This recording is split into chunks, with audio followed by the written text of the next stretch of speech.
141 Bab 141 Silsilah Keluarga Azwar. Apa yang bisa kalian lakukan? Kenapa kalian tidak becus mencari gelang biasa itu?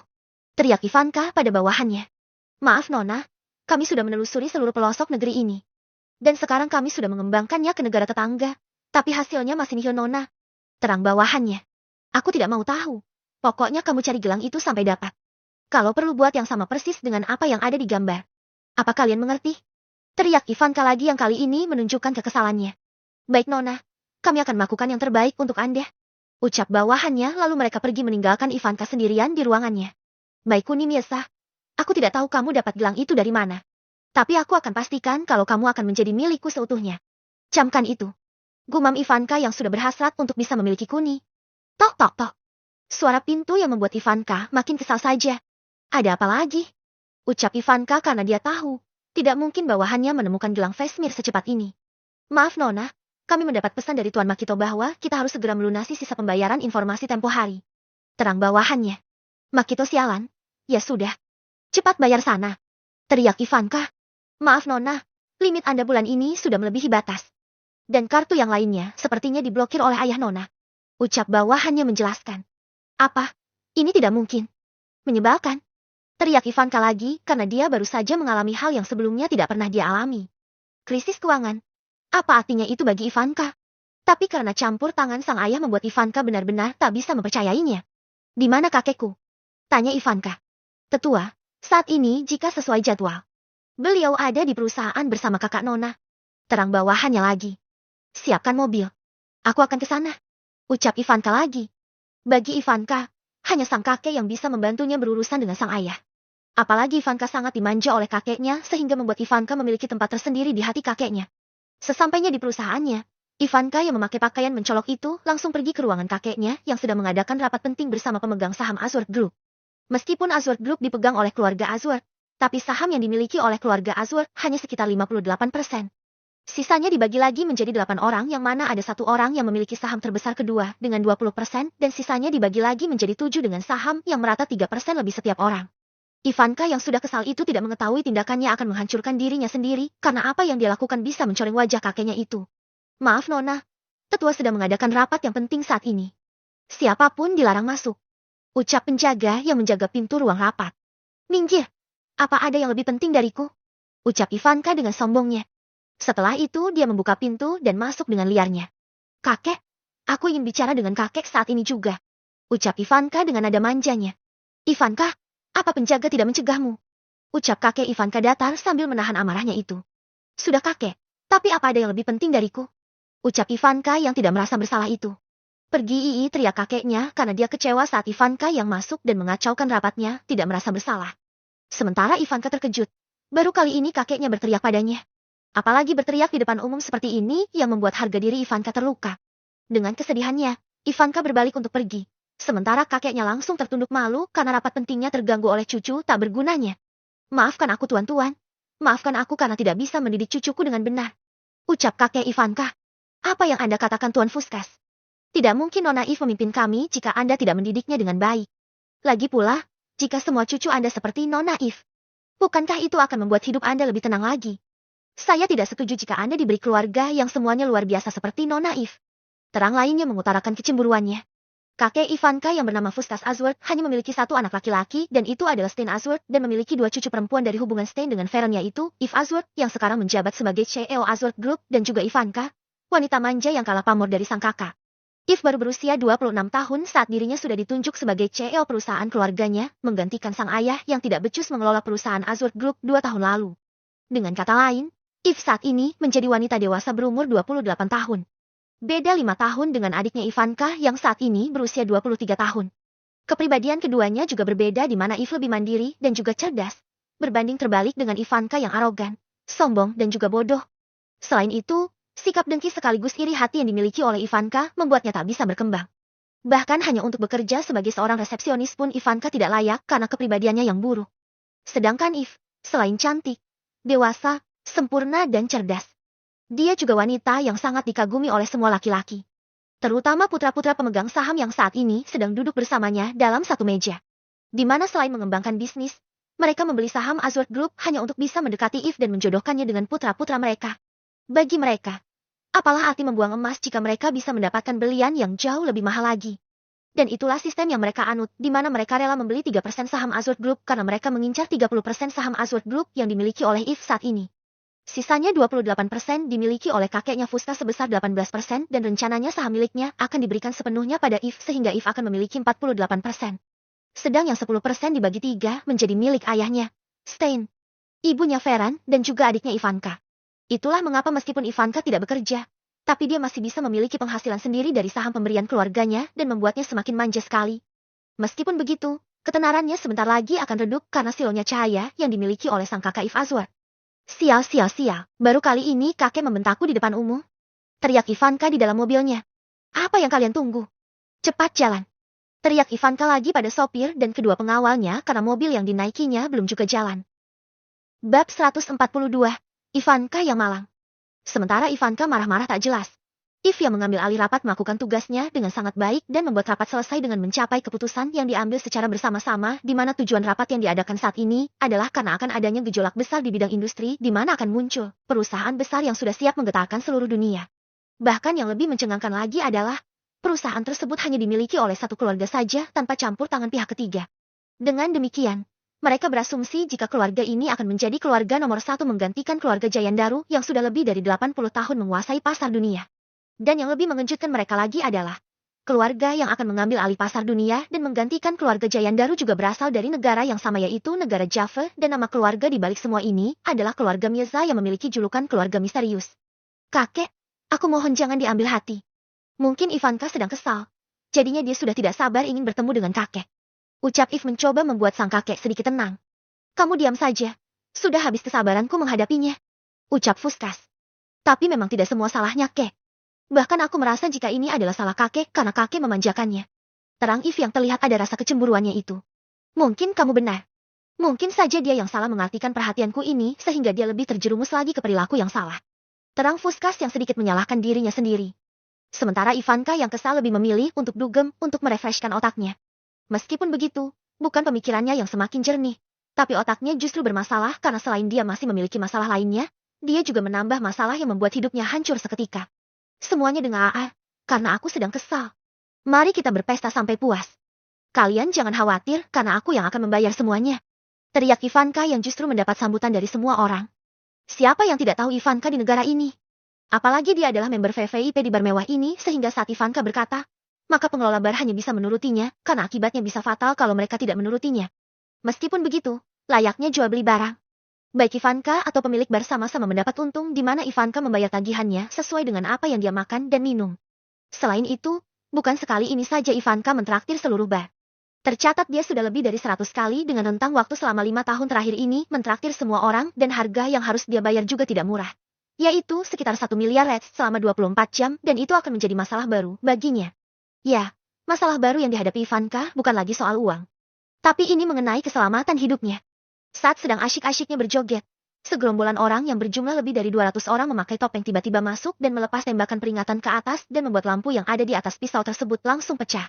Tujuan mereka melakukan serbuan adalah karena sikap Ivanka selama beberapa bulan terakhir ini yang telah mempermalukan tuan muda keluarga biasa-biasa saja dengan sangat sadis di mana selain menghinanya, dia juga melakukan hal tak senonoh dengan menelanjanginya dan membuat lebih dari 10 pemuda tersebut mengalami depresi yang berkepanjangan.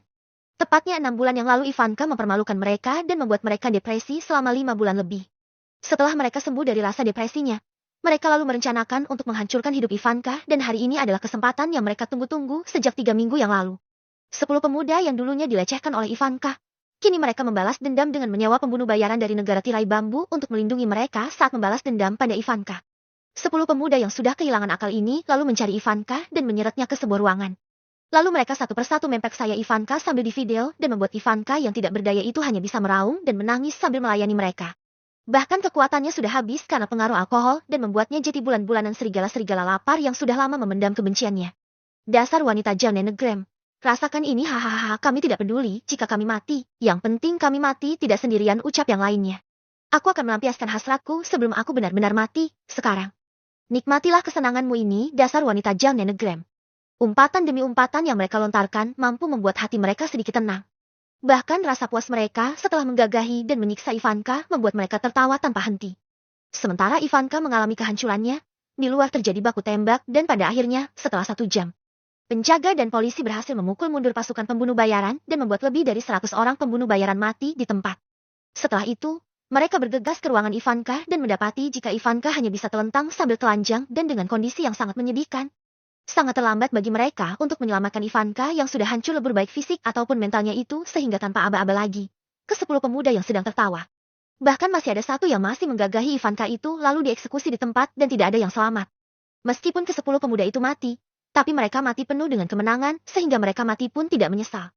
Sementara keluarga Ivanka sudah datang sejak 30 menit yang lalu dan mereka sangat frustasi begitu melihat anggota keluarga mereka yang mengalami tragedi yang sangat menyedihkan ini. Duka menyelimuti keluarga Ashworth dan juga Ashworth Group begitu mendengar salah satu putri mereka mengalami tragedi yang memilukan. Ivanka adikku, ucap Eve saat melihat Ivanka yang terdiam dan hanya matanya saja yang berkedip. Air mata mengalir melalui pipi Eve saat melihat kondisi adiknya yang sangat tragis itu. Bahkan sang ibu yang ikut ke tempat kejadian sampai pingsan karena dia tak menyangka jika putri bungsunya harus mengalami nasib yang tragis seperti ini. Dengan cepat, berita tentang tragedi yang dialami oleh Ivanka tersebar ke seluruh penjuru dunia. Bahkan sampai ke telinga Iba saat dirinya yang sedang belajar itu dikejutkan oleh suara notifikasi yang menandakan jika ada artikel berat yang sedang naik daun dan menjadi trending topik hanya dalam beberapa menit saja. Ini ucap Eva tak percaya begitu dia melihat foto-foto yang dipenuhi dengan genangan darah. Bab 143, sungguh keluarga yang malang. Kemudian Eva memanggil Kuni untuk menunjukkan berita yang menggemparkan kali ini dan kurang dari 3 detik. Kuni yang baru saja bangun itu langsung ke ruangan Eva dengan memakai pintu teleportasinya. Ada apa, Eve? Ucap Kuni datar. Lihatlah Kun. Ini berita yang sangat menggemparkan hari ini. Ucap Eva sambil menunjukkannya pada Kuni. Kemudian Kuni melihat sekilas dan terkejut begitu membaca putri keluarga pemilik perusahaan Ashworth dengan inisial Yo. Apa maksudmu ini, Ivanka, Eve? Ucap Kuni lagi mencoba mendapat penjelasan yang lebih akurat lagi. Sepertinya begitu Kun. Itu sebabnya aku mengabarimu, karena kamu baru saja bertemu dengannya kemarin. Terang Eva lagi. Ya aku tak menyangka jika dia akan mengalami nasib yang tragis seperti ini. Aku tidak pernah menduganya kalau nasibnya akan malang sekali. Tapi kalau boleh jujur, perangainya tidak baik sama sekali karena selain arogan, dia juga sombong dan manja sekali. Terang Kuni yang tidak bersimpati sama sekali. Hei Kun, mana simpatimu? Setidaknya jangan membicarakan keburukannya. Keluh Eva saat mendengar ucapan Kuni. Mau bagaimana lagi? Biarkan dia menuai buah dari perilaku buruknya. Ucap Kuni yang masih tidak bisa bersimpati. Entah hati Kuni yang sudah mati atau bagaimana. Tapi Kuni memang tidak bisa bersimpati pada orang yang menurutnya seenaknya sendiri.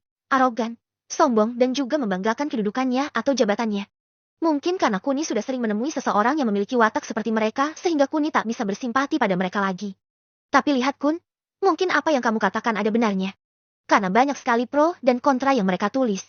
Ada yang kasihan, ada juga yang menyumpahinya. Bahkan jika aku lihat-lihat, dari 10 komentar yang ada di barisan ini, 2 kasihan, 6 menyumpahinya dan 2 lainnya hanya mungkin ini yang dinamakan habis jatuh. Tertimpa tangga pula. Ucap Eva yang terlihat sok bijak itu. Sudah hentikan oceanmu itu. Sekarang katakan padaku, sampai mana pembelajaranmu? Tanya Kuni yang membuat Eva tertegun. Sudah 50% Kun. Jawab Eva sekenanya. Tanpa dia sadari, jika dia sudah bisa menghafal huruf Straya sebanyak 80% lebih. Cepat pelajari dan cari tahu. Aku penasaran siapa yang mencari masalah dengan kita. Ucap Kuni. Siap bos. Ucap Eva tegas lalu dia belajar kembali. Sementara Kuni tidak kembali ke kamar Mela. Dia lebih memilih ke kamar Dewi karena terakhir kali. Dewi masih belum membuat keputusan untuknya. Lalu Sing kembali ke Black Gold di mana Ivanka yang sudah dirawat di rumah sakit.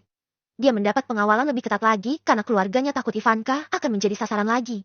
Sehingga keluarga Ashworth menaruh Ivanka di rumah sakit pribadi mereka yang berbentuk apartemen dan merawatnya di lantai paling atas. Hanya keluarga Ashworth dan dokter kepercayaan keluarga Ashworth yang bisa ke kamar Ivanka sehingga keamanan Ivanka benar-benar terjamin di sini. Bahkan suster yang merawat Ivanka adalah suster pilihan yang sebelumnya telah diseleksi terlebih dahulu. Meskipun sudah ditangani oleh dokter kepercayaan keluarga Ashworth. Kondisi Ivanka masih saja kritis karena selain mengalami pendarahan yang lumayan, mentalnya dan juga gairah hidupnya seolah-olah telah menghilang. Menyesal. Mungkin itu yang dialami oleh Ivanka. Apalagi saat dirinya yang tidak berdaya itu diruda paksa oleh serigala-serigala jantan yang sudah lama menaruh dendam padanya. Mungkin ini yang dinamakan karma.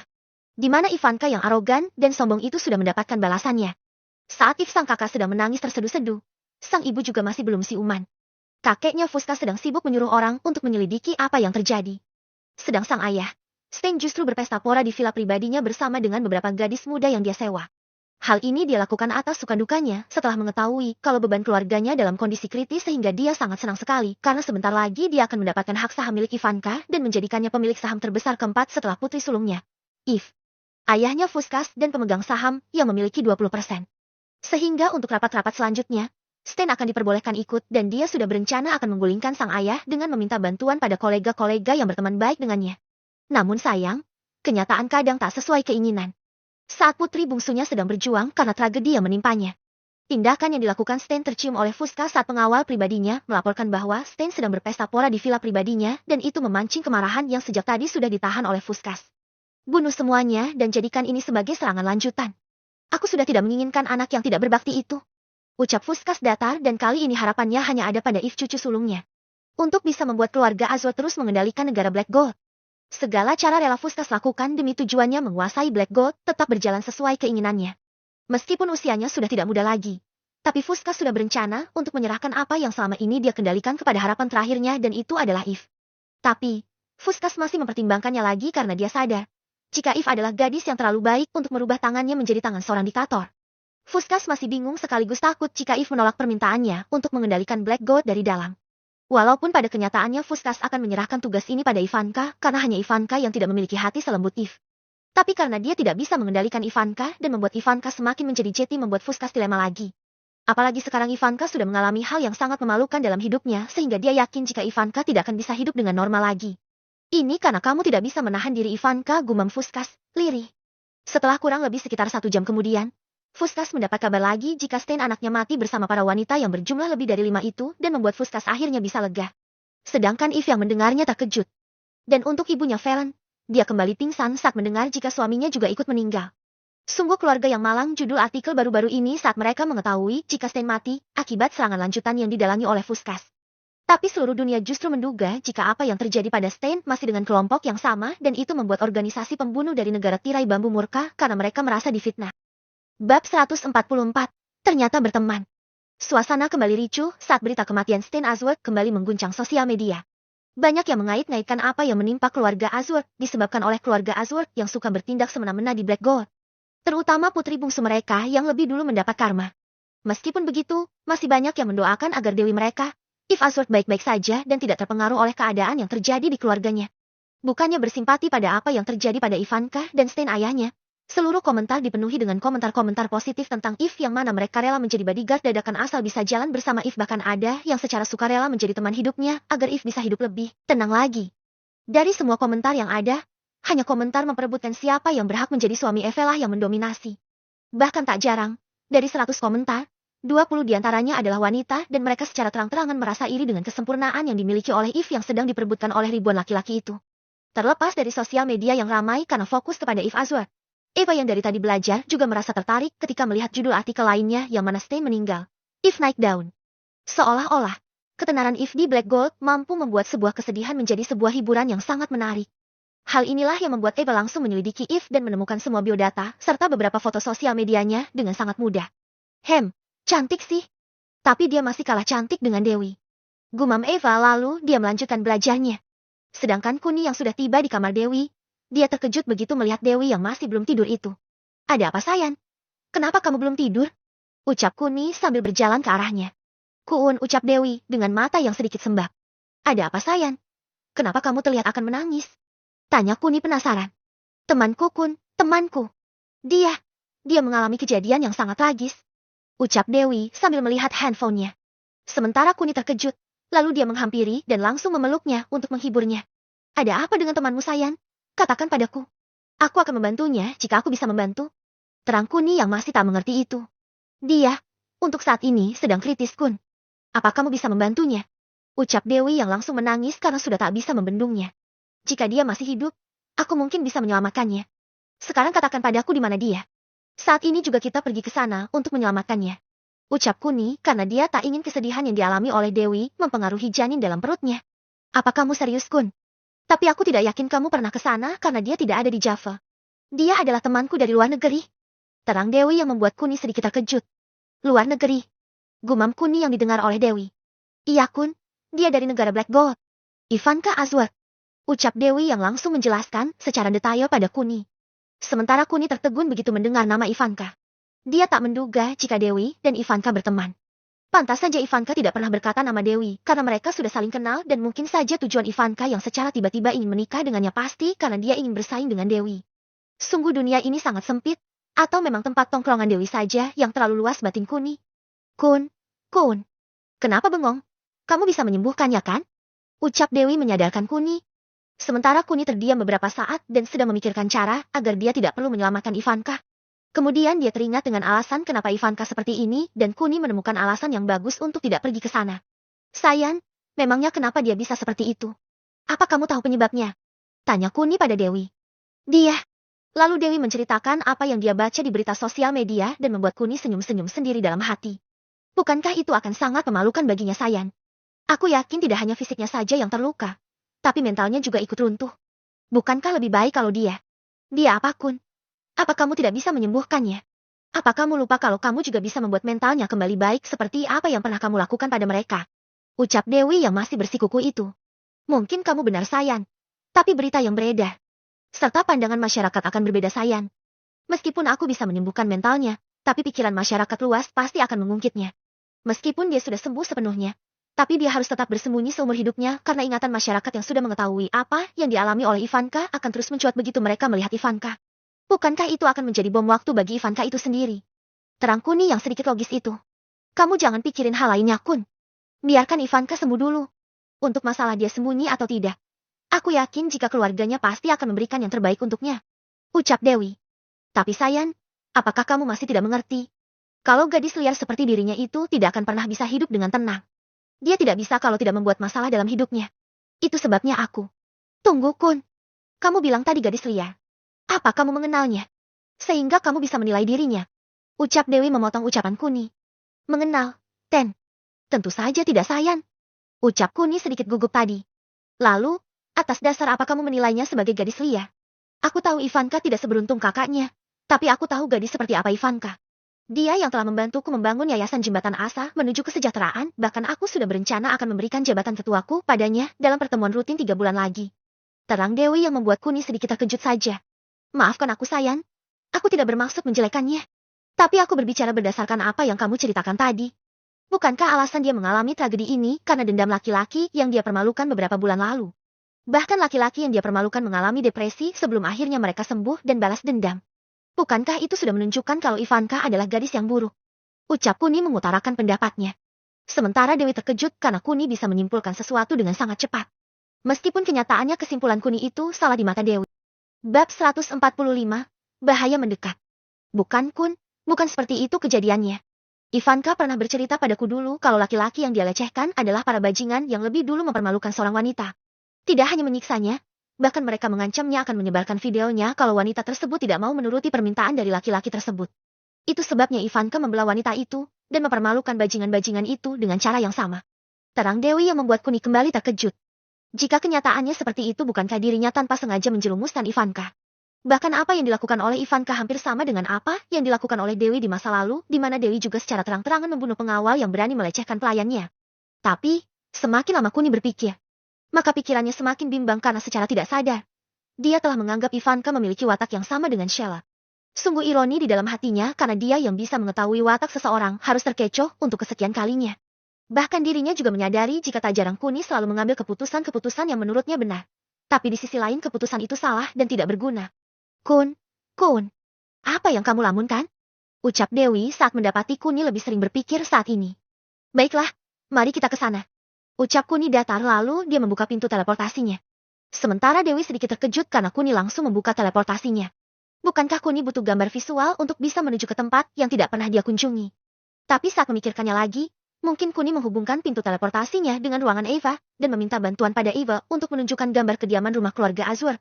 Hanya itu satu-satunya pemikiran yang ada di benak Dewi sehingga tanpa bertanya lebih lanjut, Dewi lalu masuk disusul dengan Kuni. Betapa terkejutnya Dewi setelah dia keluar. Dia hafal betul jika ini adalah kamar milik dari Ivanka di mansion pribadinya.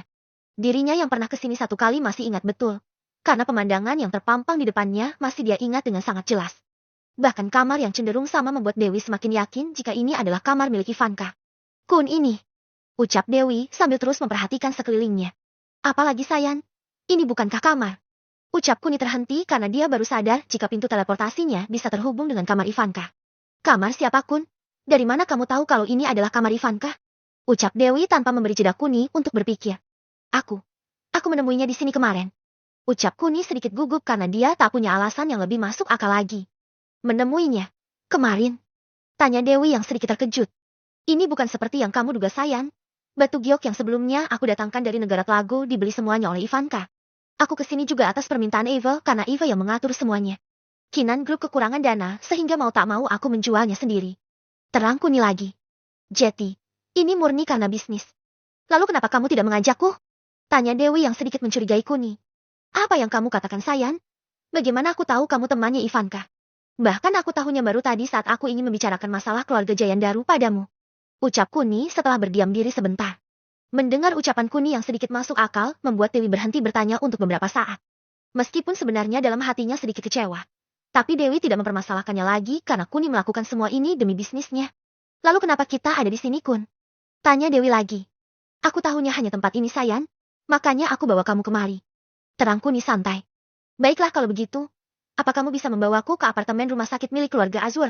Aku yakin Ivanka sedang dirawat di sana. Ucap Dewi lagi mengutarakan pendapatnya. Sementara Kuni diam sejenak untuk memikirkan langkah selanjutnya. Tak mungkin dia datang ke sana tanpa membawa apa-apa.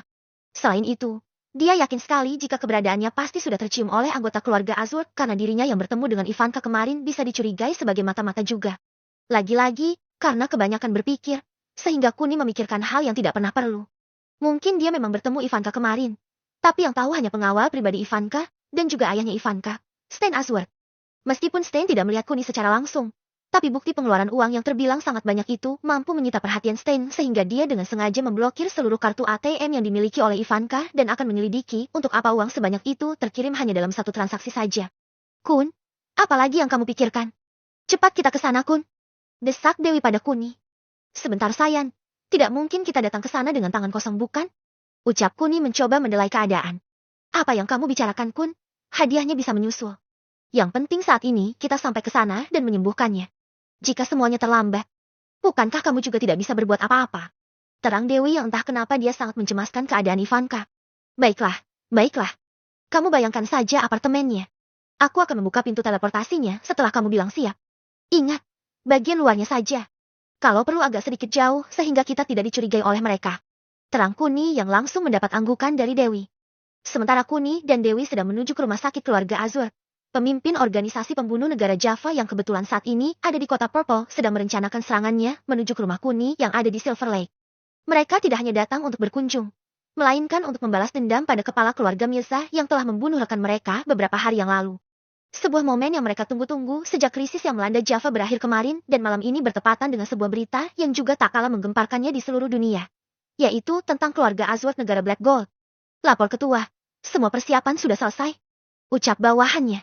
Apakah kamu yakin dia tidak ada di rumahnya saat ini? Ucap ketua. Saya yakin ketua, karena kemarin dia menaiki pesawat yang tujuannya ke negara Black Gold. Ucap bawahannya lagi. Ini adalah kesempatan yang bagus untuk kita agar bisa balas dendam dengan keluarga Mirza sialan itu. Kita akan membuat dia membayar karena telah mencampuri urusan kita. Persiapkan semuanya, 5 menit lagi kita berangkat. Ucap ketua lantang sekali. Bab 146. Butuh durasi saja. Dengan cepat, mereka akhirnya tiba di sekitar kediaman rumah Kuni. Lebih dari 1.000 orang yang datang di mana mereka memiliki satu tujuan. Dan itu adalah membantai seluruh keluarga Mirza untuk memberikan kepedihan pada kepala keluarga Mirza yang berani mencampuri urusannya. Dengar kalian, bunuh siapapun yang kalian temui. Entah itu pelayan ataupun pengawal. Jangan pernah pandang bulu. Apa kalian mengerti? Teriak ketua mereka dan dengan serempak bawahannya bersorak-sorai tanda setuju. Setelah itu, mereka mulai memasuki perumahan yang sangat elit itu. Di mana satpam yang berjaga langsung kocar-kacir begitu melihat segerombolan orang berjalan ke arahnya. Tapi tidak dengan beberapa orang yang sudah bersiap-siap sejak tadi meskipun mereka yang sedang tidur tiba-tiba dibangunkan karena ada serangan dadakan yang sedang mengarah pada mereka. Kurang dari 2 menit, semua orang termasuk Mohan, Tuan Handi dan juga Patimon dan rekan-rekannya yang hanya berjumlah kurang dari 30 orang tak gentar menghadapi pasukan organisasi pembunuh yang sedang menuju ke arah mereka.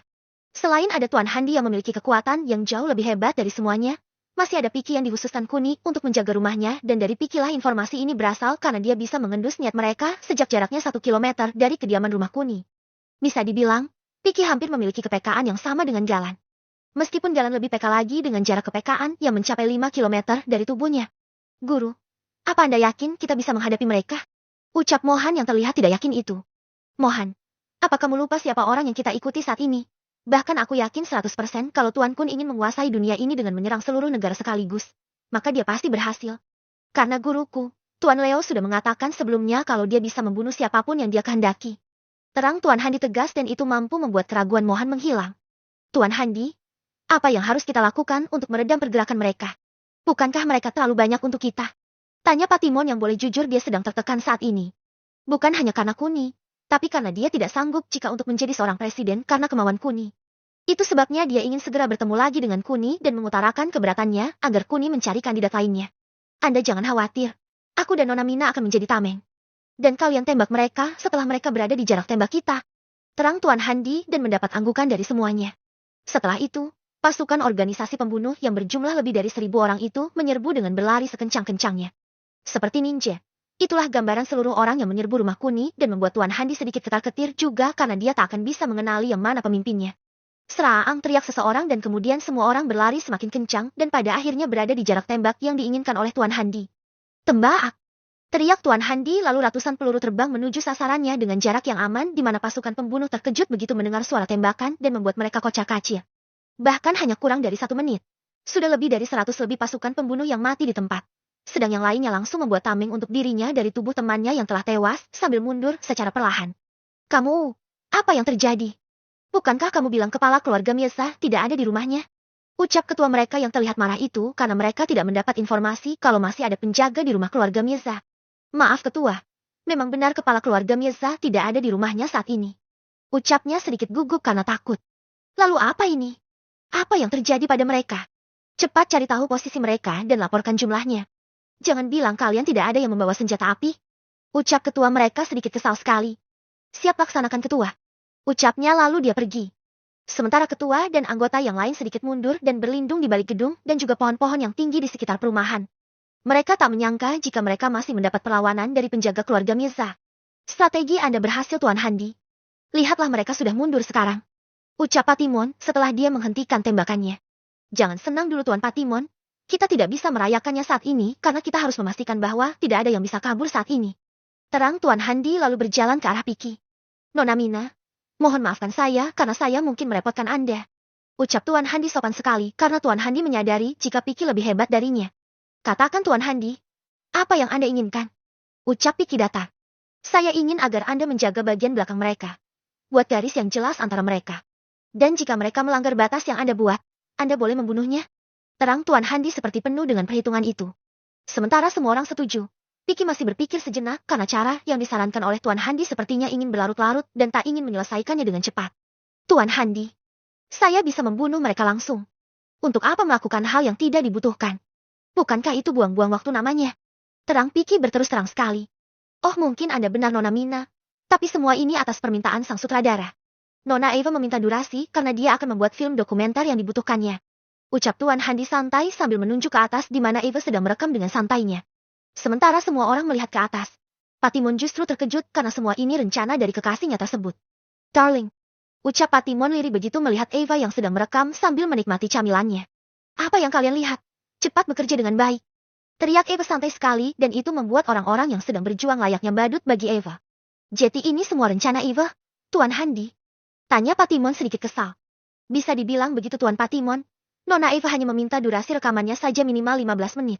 Sedang tadi mungkin hanya sekitar kurang dari 1 menit. Terang Tuan Handi lagi. Hais, rubah sialan itu sangat licik sekali. Ucap Patimon yang mengeluh itu.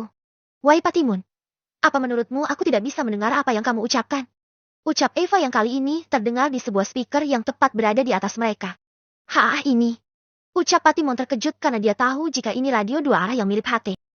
Bab 147. Perang yang tak seimbang. Baiklah Nona Mina. Saya mengandalkan Anda.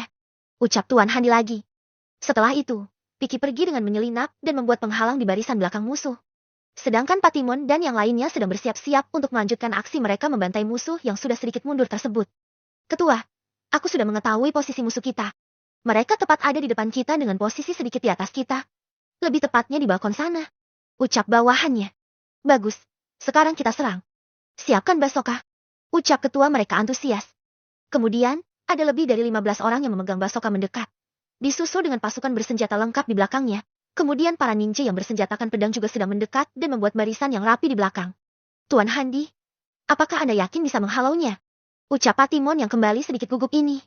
Kita lihat saja Tuan Patimon. Ucap Tuan Handi lalu dia memposisikan dirinya sedikit ke depan dengan ancang kuda-kuda yang kuat. Sementara Piki yang bisa melihat dengan jelas lalu mengirim kekuatannya separuh untuk membantu Tuan Handi. Setidaknya, dia bisa melindungi yang lainnya jika Tuan Handi gagal menghalau serangan mereka. Nona Eba, apakah Anda yakin tidak ingin mengabari Tuan Kun tentang kondisi kita saat ini? Tanya Mohan dari radio dua arahnya. Kamu jangan khawatir Mohan.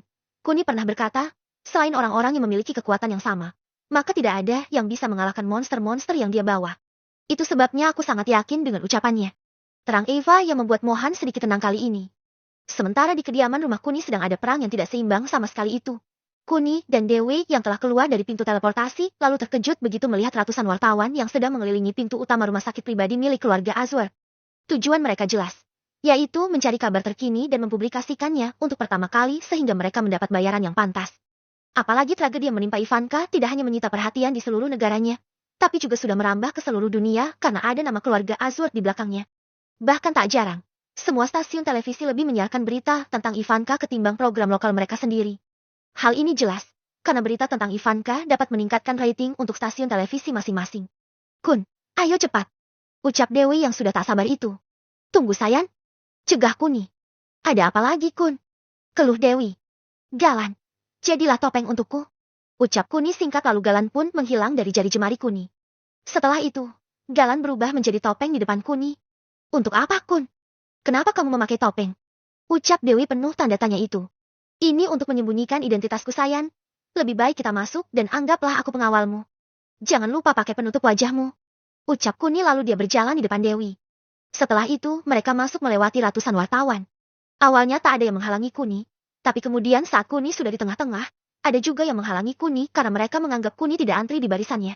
Namun kehebohan tiba-tiba terjadi saat Kuni yang sengaja ingin didorong. Tapi rekan yang lainnya berteriak Nona Dewi Sanjaya yang membuat semua orang yang mendengarnya langsung mengerumuni Kuni dan Dewi dengan sangat dekat sekali dan itu membuat Dewi sedikit terdorong mundur. Maaf beri jalan. Karena saya mau melihat teman saya. Ucap Dewi menggunakan bahasa negara Black Gold yang sudah terdengar fasih itu. Tapi, semua tidak sesuai dengan harapan Dewi. Karena bukannya mundur memberi jalan.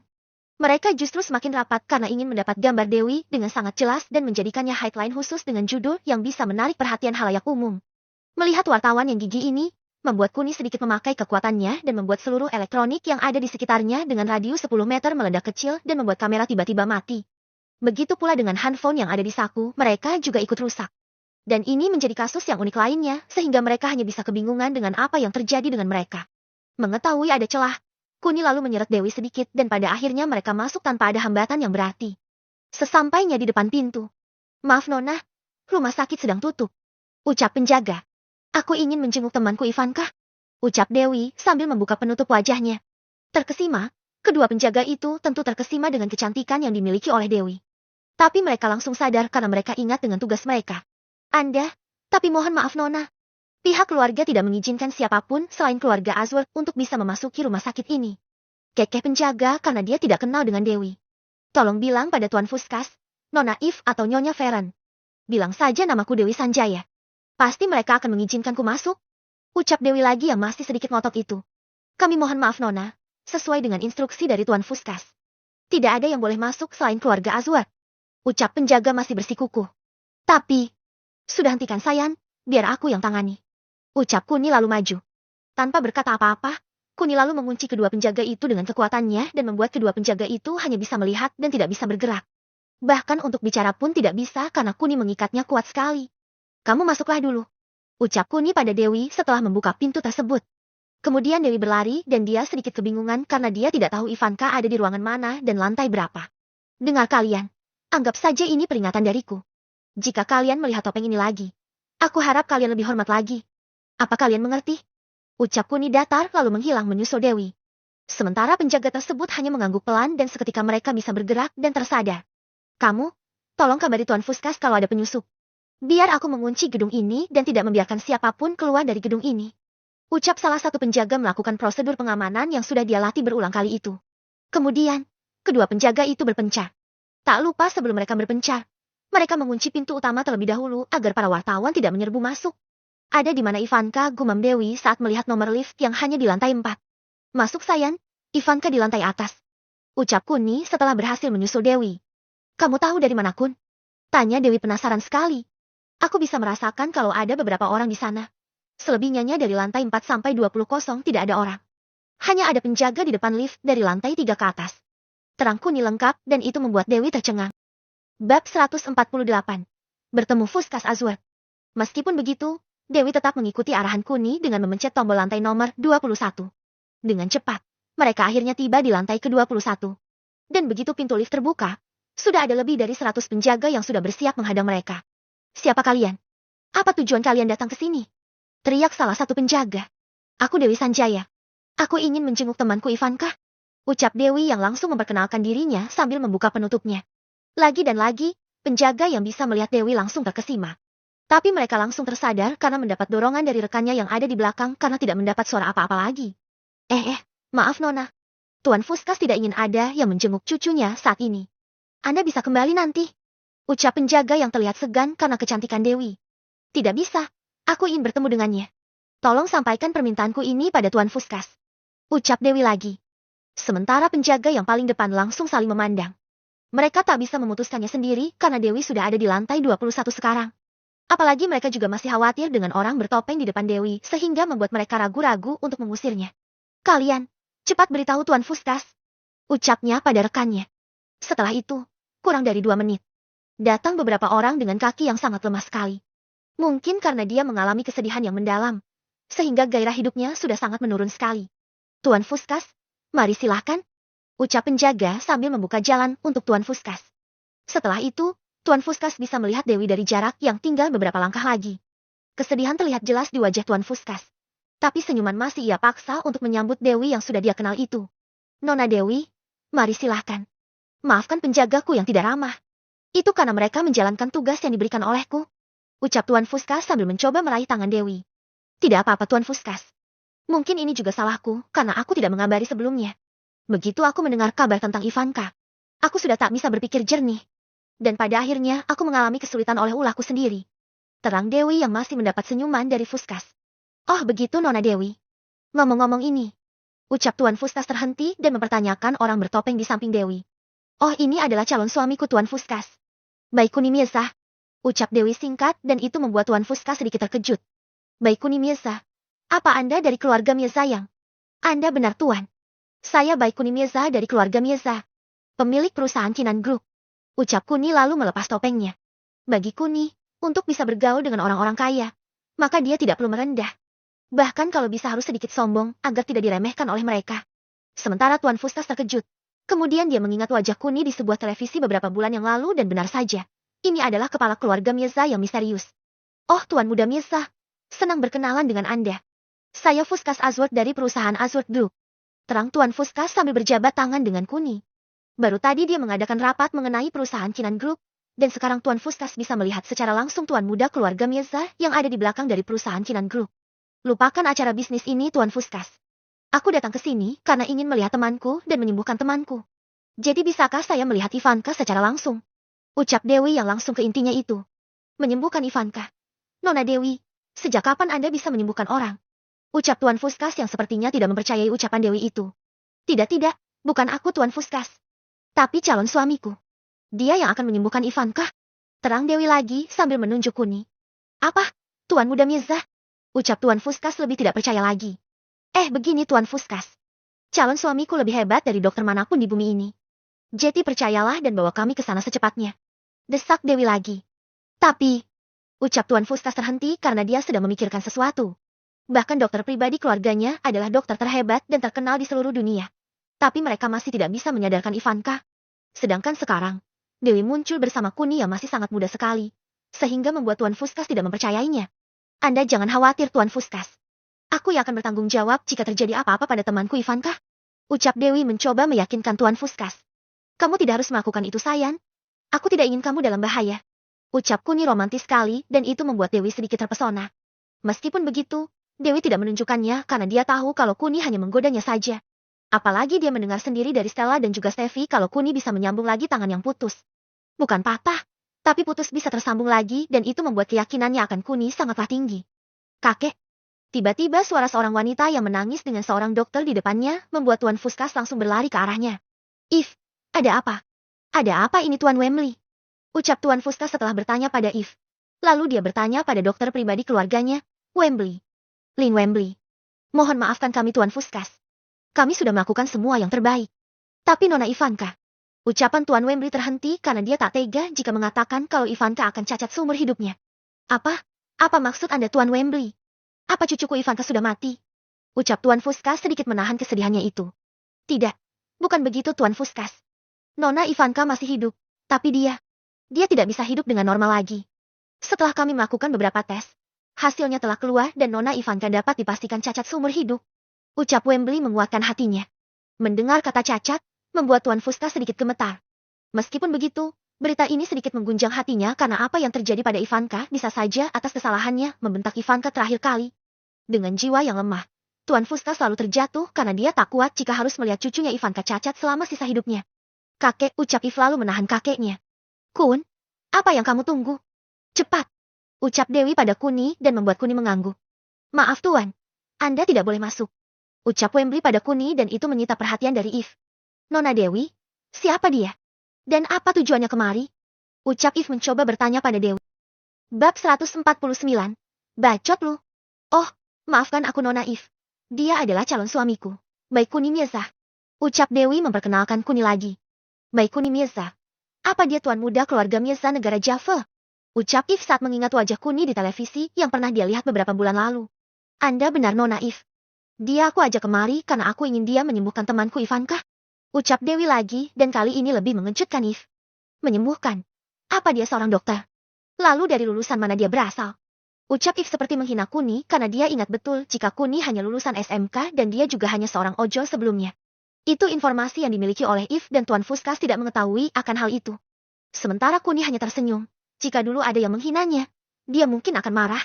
Tapi sekarang, saat If menghinanya secara terang-terangan, dia malah tersenyum karena dia sadar, orang yang tidak mengenalnya, maka mereka bisa saja meremehkannya. Hari ini, banyak sekali pelajaran yang didapat oleh Kuni, dan semua itu mengenai satu hal dan itu adalah ketenaran dan kekuasaan. Itu sebabnya, setelah dia kembali ke Java, dia akan mulai menciptakan ketenarannya sendiri. Aku tidak tahu kalau untuk bisa menyembuhkan seseorang harus menjadi seorang dokter terlebih dahulu dan juga lulus dari universitas untuk mendapat ijazah. Kalau begitu, Anda bisa menganggapku sebagai seorang dukun yang tidak butuh ijazah untuk membuktikannya. Apa itu sudah cukup untuk Anda? Ucap Kuni mencoba menghina If yang memiliki pikiran telah menghinanya terlebih dahulu. Kamu ucap If yang tidak terima itu. Nona If, biarkan Kuni untuk menyembuhkan Ivanka terlebih dahulu. Setelah itu perdebatannya dilanjutkan lagi. Anda jangan khawatir Nona If, karena aku bertaruh kalau Kuni bisa menyembuhkan Ivanka. Ucap Dewi yang menengahi perdebatan antara Kuni dan If. Nona Dewi, saya kira Anda tidak harus ikut campur untuk hal ini. Biarkan dokter pribadi kami yang melakukannya. Karena selain sudah teruji, kemampuan mereka sudah jelas hebat. Ucap If yang masih tersirat kalau kemampuan Kuni masih tidak jelas. Tidak Nona If, mungkin Anda kakaknya. Tapi kami adalah sahabat. Untuk sahabatku sendiri, aku tidak akan mengalah kali ini. Aku yakin Kuni bisa menyembuhkannya karena saya sangat mengakui kemampuan Kuni dibanding dokter di seluruh dunia. Aku bisa menjaminnya kalau tidak ada dokter sehebat Kuni di penjuru dunia manapun. Terang Dewi lagi dan selain If yang sedikit kesal, Tuan Wembley juga kesal karena Dewi secara terang-terangan menghina dirinya. Maaf Nona, jika terjadi sesuatu dengan Nona Ivanka, bukankah itu sama saja dengan Anda menambah beban pada kami? Ucap Tuan Wembley sedikit tidak senang itu. Sayan, sebaiknya mendengarkan saran dari dokter. Lebih baik kita tidak usah ikut campur. Dan biarkan mereka menyelesaikan urusan mereka masing-masing. Untuk apa kita memaksa karena tidak ada untungnya bagi kita? Ucap Kuni santai karena dia tak ingin repot-repot menyelamatkan seseorang yang bahkan dirinya tidak dihargai. Tapi Kun, kamu jangan khawatir. Ivanka tidak akan mati. Dia hanya cacat saja. Bisik Kuni pada Dewi. Itu juga yang aku mau Kun. Aku ingin agar kamu menyembuhkannya. Ucap Dewi tetap bersikuku itu. Dengar Sayan, untuk apa kamu membelanya jika keluarganya saja tidak mempercayaimu? Lebih baik kita pulang saja. Karena aku masih banyak hal penting yang harus aku lakukan. Aku tidak ada waktu mengurusi hal-hal yang tidak berguna ini. Ucap Kuni. Sementara Dewi diam. If sedikit marah karena apa yang diucapkan oleh Kuni, seolah-olah Ivanka tidak berharga di matanya. Tahu apa kamu soal kesedihan? Apa kamu pernah mengalaminya? Di dalam sana adikku sedang berjuang dan kamu bilang ini tidak penting. Untuk seseorang yang bisanya hanya bicara saja, mungkin itu tidak berguna. Tapi dia, meskipun dia dianggap beban oleh keluarga, tapi dia tetaplah adikku dan aku akan melakukan apapun yang terbaik untuk menyelamatkannya. Teriak Eve karena dia sudah tak tahan dengan ucapan Kuni yang selalu menyindir dan menghina keluarganya. Bagi Eve, dia tidak bisa dekat dengan Ivanka karena dia tahu, Ivanka memiliki jiwa kebebasan yang tinggi dan tak mau dikekang. Itu sebabnya dia mengorbankan dirinya untuk mengabdikan dirinya pada perusahaan kakeknya, dan membuat Ivanka bebas dari masalah-masalah perusahaan yang sangat rumit ini. Belum lagi standar yang digunakan oleh sang kakek sangatlah tinggi sehingga membuat Eve lebih bekerja ekstra keras lagi agar dia memenuhi harapan sang kakek dan membiarkan Ivanka mengapresiasikan kehidupannya yang tanpa kekangan itu. Tapi, setelah Eve mengutarakan perasaannya tentang Ivanka, bukan rasa iba, rasa kasihan dan rasa simpati yang ada di hati Kuni, melainkan kekesalan karena Eve selalu bicara omong kosong. Bagi Kuni, Eve hanyalah wanita bodoh lainnya di mana untuk membuat saudaranya tidak terkekang, dia justru malah semakin membuat saudaranya terintimidasi oleh pencapaian apiknya sehingga tanpa disadari oleh Eve, Ivanka lebih tertekan lagi saat melihat pencapaian sang kakak yang selalu diagung-agungkan itu. Bacot lu, ucap Kuni singkat dan itu mampu mengejutkan semua orang.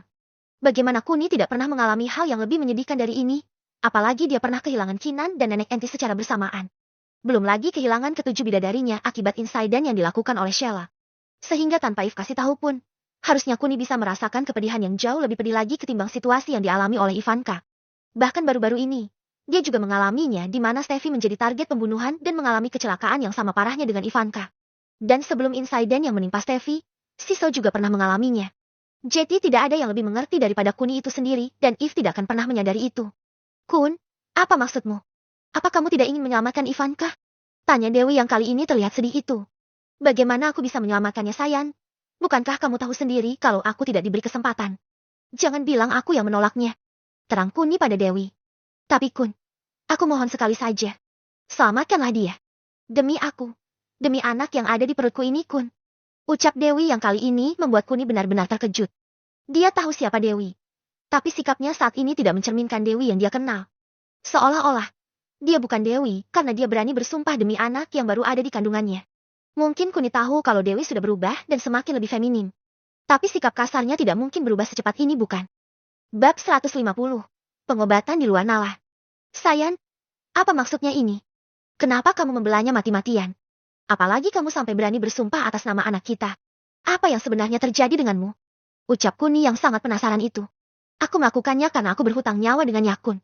Dia pernah menyelamatkanku sekali dan saat ini, aku punya kesempatan untuk membalasnya.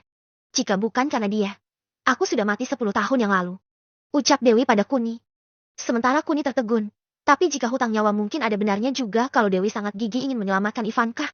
Sehingga, tanpa berkata apa-apa, Kuni lalu masuk yang diikuti oleh Dewi dan juga Eve di belakang Dewi. Tunggu. Kamu tunggu. Penjaga. Hadang dia. Teriak Eve pada para pengawalnya. Nona Eve, aku mohon turuti permintaanku sekali saja. Aku mempertaruhkan nyawaku untuk bisa memberi kesempatan Kuni mengobatinya. Jika Kuni gagal, maka aku juga akan bunuh diri di depan Anda. Ucap Dewi yang sangat menunjukkan tekadnya itu. Apa? Apa yang kamu katakan, Nona Dewi? Bukankah Anda tahu adikku sedang kritis? Apa Anda ingin mempercepat kematiannya? Ucap Eve yang masih bersikukuh juga. Eve dan Dewi memiliki kepribadian yang hampir sama dengan sisi berlawanan di mana Dewi suka tantangan, sedang Eve bersumber pada data dan fakta sehingga untuk menyikapi masalah yang dialami oleh Ivanka. Dewi lebih percaya pada Kuni karena dia sudah mendengar sendiri ceritanya. Sementara Eve tidak mempercayainya karena informasi yang dimiliki oleh Eve mengatakan kalau Kuni hanya seorang ojol dan tidak ada basic ilmu medis kedokterannya sama sekali. Bahkan pendidikannya hanya setingkat SMK dan itu semakin menguatkan Eve kalau Kuni hanya membual saja. Eve cucuku, biarkan saja. Lebih baik kita memberi kesempatan saja. Ucap Tuan Fuskas pada Eve. Tapi kakek, ini mengenai kehidupan Ivanka adikku? Ucap Eve mencoba mengingatkan sang kakek. Oke, baiklah. Sekarang aku akan bertaruh padamu. Ucap Kuni lalu dia menghadap ke arah Eve. Apa yang kamu pertaruhkan saat aku bisa menyembuhkan Ivanka? Lagi-lagi, semua orang langsung terkejut begitu Kuni mengucapkannya dengan begitu mudah dan mereka juga tidak tahu harus berkata apa karena sejujurnya, mendengar ucapan Kuni yang sangat percaya diri sekali ini membuat otak mereka langsung ngebelan. Kenapa diam? Bukankah istriku mempertaruhkan nyawanya? Harusnya kalian juga mempertaruhkan nyawa kalian agar impas. Dengan begitu adil bukan? Ucap Kuni lagi. Tuan Muda Mirza, bukankah ini sudah keterlaluan? Ucap Tuan Fuskas yang sedikit menahan amarahnya itu. Iya benar. Apa maksudmu dengan menyelamatkan nyawa dan menukarnya? Bukankah itu sama saja kamu mempermainkan keluarga Azur? Terang Tuan Wembley yang ikut-ikutan membelah Tuan Fuskas. Oh, kalian takut? Baiklah. Aku hanya menginginkan tangan dia putus pertama. Apa kalian masih keberatan? Ucap Kuni sambil menunjuk If. Baiklah, aku setuju. Ucap If tegas karena sekujurnya dia sudah lelah untuk berdebat dengan Kuni.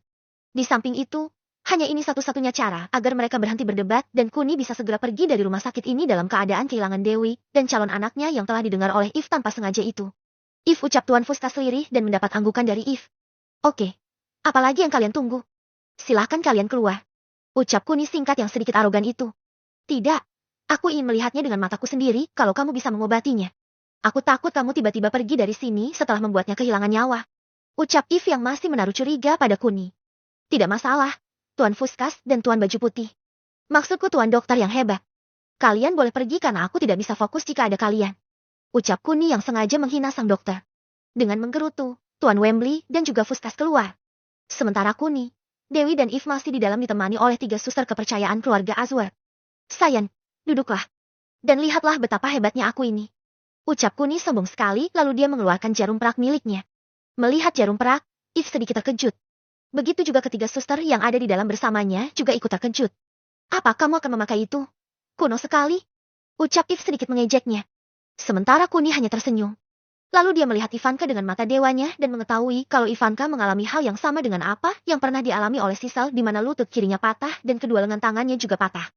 Mungkin karena dia ditarik dengan sangat keras sehingga membuat kedua lengan tangannya patah. Selain itu, memar di sekujur tubuhnya juga sangat memprihatinkan. Benar-benar serigala yang lapar batin Kuni lalu menyiapkan semua yang dia butuhkan. Setelah itu, hal pertama yang Kuni lakukan adalah menyembuhkan trauma yang dialami oleh Ivanka di mana dia membutuhkan 7 jarum dengan rentang waktu yang lumayan. Yaitu sekitar 20 menit. Setelah itu, dia menyambung kembali kaki dan tangan Ivanka dengan sangat cekatan sekali dan itu membuat semua wanita yang melihatnya merasa mereka sedang bermimpi untuk saat ini. Tolong buka seluruh pakaiannya. Ucap Kuni lagi sambil membersihkan jarum peraknya. Terkejut karena Kuni mesum? Tidak. Mereka lebih terkejut karena apa yang dilakukan oleh Kuni murni sebuah pengobatan yang sangat ajaib sekali. Baru ini pertama kalinya mereka melihat metode pengobatan yang di luar nalar manusia dan itu dilakukan oleh Kuni saat ini. Tanpa bertanya, mereka lalu menanggalkan semua pakaian yang dipakai oleh Ivanka. Sungguh kasihan sekali batin Kuni lalu mulai menancapkan lagi jarum peraknya di seluruh permukaan tubuh Ivanka sesuai dengan apa yang ada di mata dewanya. Sementara Kuni fokus, mata Dewi berbinar begitu melihat kemampuan Kuni yang sangat nyata di depannya itu. Sedangkan If selalu mengucek matanya untuk meyakinkan pada dirinya sendiri kalau semua ini nyata dan bukanlah halusinasinya saja. Dengan menggunakan instruksi melalui mata dewanya, Kuni akhirnya bisa mengobati Ivanka dengan sempurna tanpa celah. Ivanka yang ada di hadapannya saat ini adalah Ivanka yang terlahir kembali dengan ingatan sebelum dia mengalami kejadian tragis di sebuah bar mewah itu. Dengan kata lain, Ivanka seperti kembali ke masa lalu tapi hanya dirinya sendiri yang kembali. Sedang untuk ingatan semua orang di seluruh dunia masih sama dan Kuni tidak bisa merubahnya. Akhirnya selesai juga. Ucap Kuni datar lalu membereskan semua peralatannya kembali.